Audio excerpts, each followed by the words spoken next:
I'm going to be showing you how to service a Kawasaki Prairie 700. I'm going to be doing the front and rear differentials, air filter, oil filter, spark plugs. Just going to completely go over the entire service on the Kawasaki Prairie. We're going to start by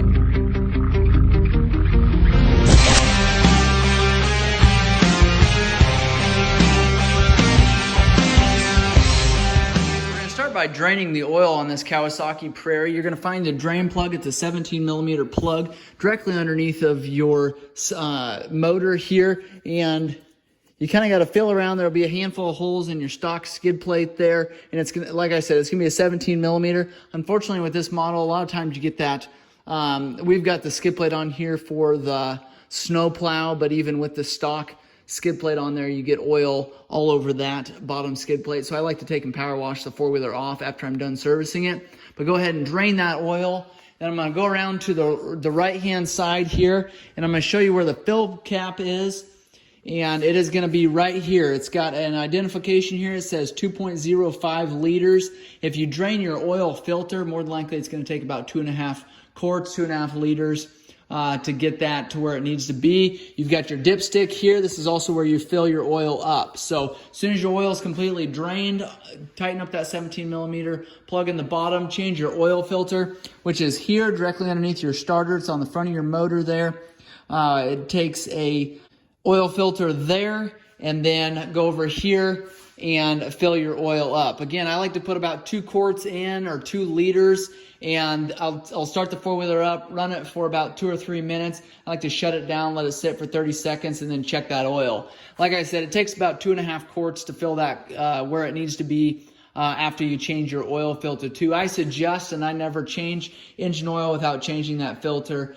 Some mechanics may argue with that, but it's good practice just to change that oil filter every time. Over here, while we're on the left-hand side, we've got our coolant reservoir here, and it'll show the coolant fill cap there. You've got a full and a low mark. You want to make sure your coolant's between those marks there. Over time, with sun beating on these machines, this gets a little hard to read, but you want to make sure that you just have a good amount of coolant in there.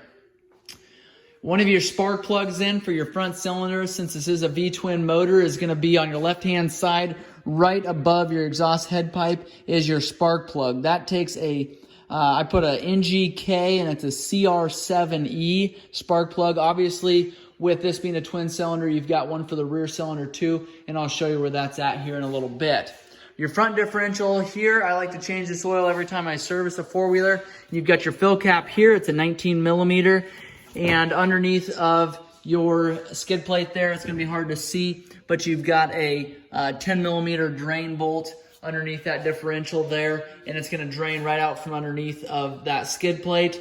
You want to make sure that you allow plenty of time for that differential oil to drain. It's a very thick oil. I like to use the 80-90 Hypoid gear oil. I use the Bel-Ray oil, but there's several good brands out there.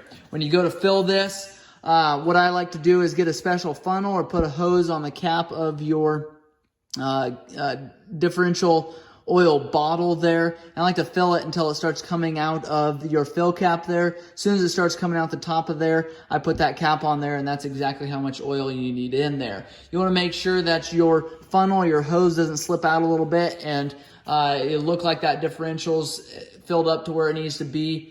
You may be low, your hose might have slipped out there, or your funnel might have slipped out. You might be reading less oil than what you really have in there. Now for the rear cylinder spark plug, behind this boot here, which in here is your clutch. Your clutches, you got your primary and your secondary.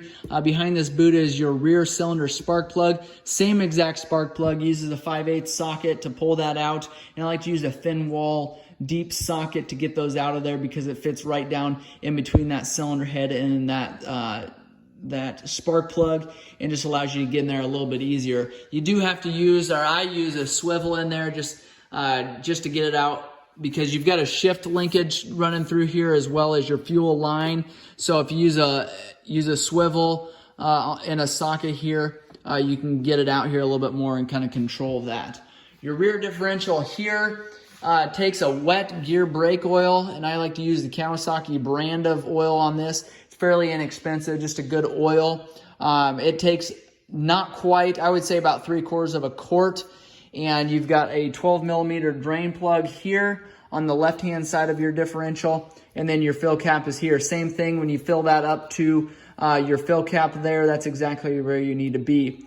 This is a little bit thinner oil. It doesn't take quite as long to drain, but you want to make sure it's completely drained out of there before putting your plug back in there and filling it up with oil. The reason why you need to use a wet gear brake oil is because in this differential, you've got your actual brakes. So your rear brakes are inside this differential. They're cooled by that oil. They're lubricated by that oil. You want to make sure you use the right oil in there. Up here is your air filter. Pull the seat off. On the left-hand side, kind of on the back of your seat, is a little lever. You can pull that off.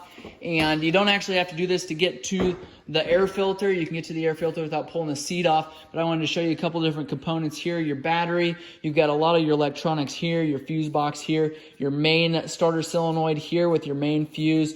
Your CDI box, your igniter here. Here's a solenoid here. Tip solenoid here. Underneath here is your air filter.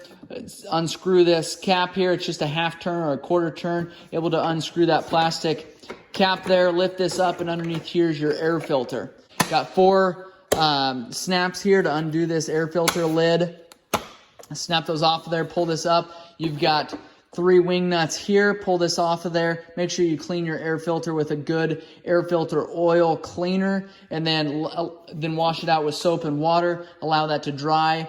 Put it back onto the cage assembly here and spray it with air filter oil there. Don't just use any regular motor oil, or you're going to cause some engine damage there. You want to make sure you use air filter oil. Put that cap back on. Make sure these snaps snap into place there. Make sure that's sealed up nicely. Then you can put this cap back on there. When you get all that done, we go and put your seat back on there. Make sure that this slot here, make sure it lines up with this slot here.